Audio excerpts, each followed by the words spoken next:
مساء الخير يا حلوين، ازيكم عاملين ايه؟ يا رب تكونوا بخير. فيديو جديد، والنهارده الفيديو فيه تفاصيل كتير قوي. صورت الفيديو ده معاكم على يومين، فان شاء الله يا رب يعجبكم. قبل ما تبداوا الفيديو يا جماعه انزلوا اعملوا لايك للفيديو، لان اللايك اللي انتوا بتعملوه ده بيساعد ان يوتيوب يرشح الفيديوهات بتاعتي اكتر. واعملوا سبسكرايب للشانل لو انتوا مش عاملين. بدات معاكم الفيديو بان انا بنضف الستاند اللي موجود في الحمام. انا ما عنديش اي وحدات معموله، الوحدات اللي هي بتبقى الموتيل ده مش معموله في الحمام. فانا كنت شاريه الستاند ده بقالي حوالي سنتين، هو بقاله حوالي سنتين معايا. فهو شايل كل حاجتي وجايبه له منظمات، وبرص فيه كل حاجه الشاور وكل حاجه السكين كير، البادي كير اللي انا بستخدمها في الحمام او انا باخد شاور. حطها كلها في المنظمات دي عشان تبقى اسهل. الاول انا كنت رصه الحاجات دي كلها على الستاند ذات نفسه، ولكن كان بيتعبني قوي وانا بنضفه. فجبت منظمات اللي انتوا شايفينها البيضه دي وحطيت فيها الحاجات علشان لما اجي انضف اشيل البوكس على بعضه وانضف بسرعه، فتبقى سهله بالنسبه لي. حتى برضو في المنظفات، يعني حتى عامله بوكس برضو للمنظفات اللي انا بستخدمها في الحمام، علشان كل لما اجي انضف الحمام ما اضطرش ان انا اروح المطبخ اخد منظفات وافضل رايحه جايه بين المطبخ والحمام. فبحط منظفات المطبخ في المطبخ، وبحط منظفات الحمام في الحمام. فاهمين؟ دي حاجات بتسهل عليا اكتر يعني. مسحت بقى كل حاجه، كان عليه تراب بجد كتير قوي قوي لان انا ما نضفتوش من زمان. وهو طريقه تنظيفه سهله، يعني مش محتاجه اي ملمع عندكم. انا استخدمت ملمع الزجاج، وبعد كده بفوطه وبتمشوا عليه وخلاص. يعني هو بس عيب المنظم ده الوحيد ان هو بيصدي، يعني مع الوقت وتعرضه للميه بيصدي. فالاحسن يا جماعه لو انتوا بتاسسوا من الاول. انا مش انا اللي مؤسسه الحمام ده، فعشان كده ما عرفتش اعمل فيه يونت، ولكن الحمام الجديد ان شاء الله هعمل فيه يونت، والحوض هيتقفل كله يونتس، يعني احط فيها الحاجه. بعد كده بقى غسلت الحوض، وانا بستعمل الكلوركس الجل، بغسل بيه الحمام، بغسل بيه البانيو، بغسل بيه التويليت، بغسل بيه الحوض، كل حاجه بغسلها في الحمام بتبقى بالكلوركس الجل، لانه بيعقم وبيطهر وبيلمع الستانلس. شايفين خلى الحنفيه تلمع ازاي. المهم يا جماعه انا عايزه اتكلم معاكم في موضوع. كلنا شفنا فرح ليلى احمد زاهر. بصراحه الفرح تحفه وكله علق عليه، وقد ايه جوزها ده بيحترمها وعمل لها حاجات كتير قوي ومقدرها وعمل لها اغنيه. بصراحه الفرح كان بيرفكت ولا غلطه. ولكن اللي لفت نظري يا جماعه حاجه تانية خالص. انا شفتها من منظور تاني، انه قد ايه بجد اللي هي وصلت له ده، او زوجها بيعملها كده بسبب معامله اهلها ليها، وان هم يعني شايفين باباها بيعملها ازاي، واهلها بجد بيعملوها بيحبوها ازاي. فانا شايفه ان الاهل هم السبب في ان الزوج يعامل مراته كده او يعامل بنتهم كده. فالطريقه اللي احمد زاهر بيعامل بيها بنته واللي مامتها بتعاملها بيها، ده انعكس على علاقتها بزوجها او علاقتها بهشام اللي هو زوجها. بقى يحترمها اكتر ويقدرها اكتر، لانه هو شايف اهلها بيعاملوها ازاي، واهلها بجد ازاي مقدرينها. اللي عايزه اقوله ان احنا بجد محتاجين ان احنا نعامل بناتنا كده، او نعامل اولادنا بشكل عام كده من هم صغيرين. ان احنا محتاجين نشتغل على ثقتهم بنفسهم، ومحتاجين نعملهم كويس. وبالذات البنات يا جماعه محتاجين نعزز ثقتهم بنفسهم ونعملهم كويس قوي، عشان ده بينعكس على الناس بتعاملهم ازاي او الناس بتشوفهم ازاي. انا لما اكون بحترم بنتي وبقدرها قدام الناس، فده هينعكس على انه الناس تعملها ازاي او تشوفها ازاي، وهيعملوها زي ما انا بعملها بالظبط. فاهمين؟ مساء الخير يا ولاد، عاملين ايه؟ يا رب تكونوا بخير. صليت العشاء وجيت لكم باذن يا جماعه علشان نعمل عشاء مع بعض. انا عايزه اتعشى حاجه صحيه، لان الوجبه دي اكتر وجبه بتاثر عليا. يعني لو تعشيت حاجه مش صحيه او حاجه كده، بفضل طول الليل ما بعرفش انام خالص من معدتي. وزي ما قلت لكم انا معدتي تعبانه، فاجبارا لازم هناكل صحي الفتره الجايه، ونحاول على قد ما نقدر نقلل الاكل اللي مش صحي او الان هيلثي، او ناكل اي حاجه من بره. يعني خلاص اوبشن اكل من بره ده ما بقاش موجود خالص. فيلا بينا نعمل عشاء مع بعض، وان شاء الله احاول على قد ما اقدر ان انا اعمله صحي. واللي في دماغي دلوقتي، عارفين الطبق اللي بيبقى فيه بروتين وخضار وفاكهه وجنبه العيش؟ فاهمين الطبق اللي بيبقى شكله حلو ده؟ انا عايزه اعمله دلوقتي، فهنعمله مع بعض دلوقتي من غير رغي كتير. يلا بينا. وحاجه انا يوم ما اشتريتها بجد اتهاجمت من امه لا اله الا الله. كله كان شايف ان هي حاجه تافهه، الا انا بجد كنت شايفه ان هي حاجه مهمه قوي. وهي قطاعه البيض دي تحفه يا جماعه. هي فيها الشكل ده اللي بيقطع البيض بالطول، والشكل ده اللي بيقطع البيض بالعرض. هوريكم دلوقتي هي بتقطع ازاي. خطيره، وخصوصا كمان لو في اطفال في البيت. يعني انا كنت جايباها علشان بنتي، لان انا لما اكلها البيضه كامله بقعد بقى افرفت والصفاري يروح في كل حته بتاع البيض.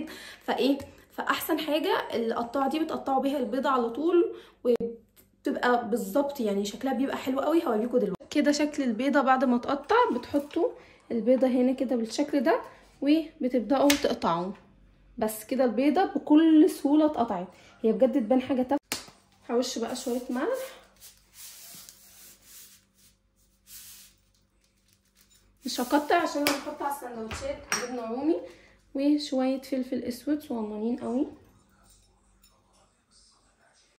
نرجع بقى لموضوعنا. انا هي كنت بعمل معاكم عشاء، هعمل سندوتشات زي ما قلت لكم بيض، يعني هحط جبنه رومي واحط بيض وبعد كده احطهم في الساندوتش ميكر. اعتقد كل حاجه مشروحه. نخلينا في موضوعنا اللي هو ازاي بنعامل اطفالنا وازاي ده بينعكس عليهم وبينعكس على الناس بتعاملهم ازاي. فبصراحه ده اللي انا اتعلمته من الفرح، وده بجد اللي اثر فيا، انه اهلها بيعملوها كويس قوي قوي، فده مخلي كل الناس شايفاها بيرفكت، وهي كمان وهي كان ثقتها في نفسها باينه قوي عليها.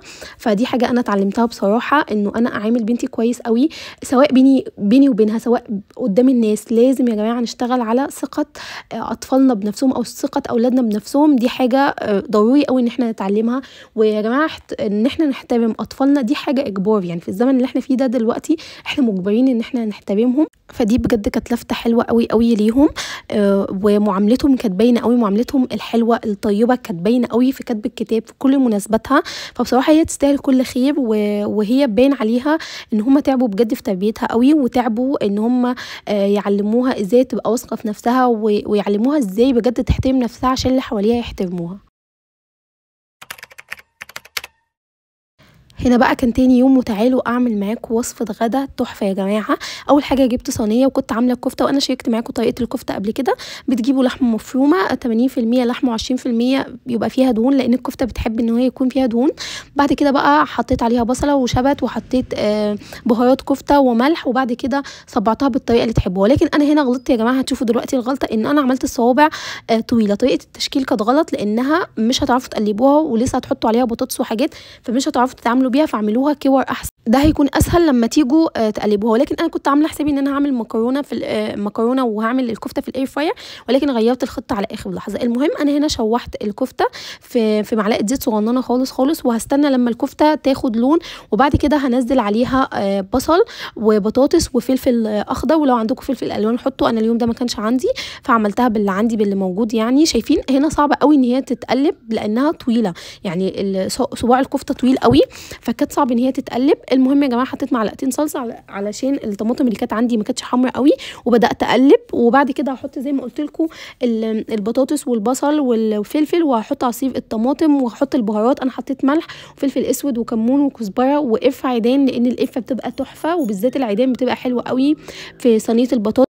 واوعدكم يا جماعه دي احلى صينيه بطاطس انتوا هتاكلوها. الاكله دي اصلا اسمها خلطبيطه بالصلصه، يعني في ناس بتقول عليها خلطبيطه بالصلصه، وبتعمل كتير قوي، وانا كنت عملتها معاكم قبل كده لما كنت برص البطاطس بقى والكفته وبعملها زي ميني برجر كده. كنت برصها معاكم، وكان بيبقى شكلها برده تحفه وطعمها تحفه، ولكن انا حطيت عشان كنت مستعجله وما كنتش مخططه ان انا اعمل، فحطيت كله على بعضه كده وطلعت تحفه والله العظيم. بعد بقى ما بتستوي، يعني بتاخد وقتها في السوا على النار، بنحطها تحت الشوايه 10 دقايق وبتطلع تحفه.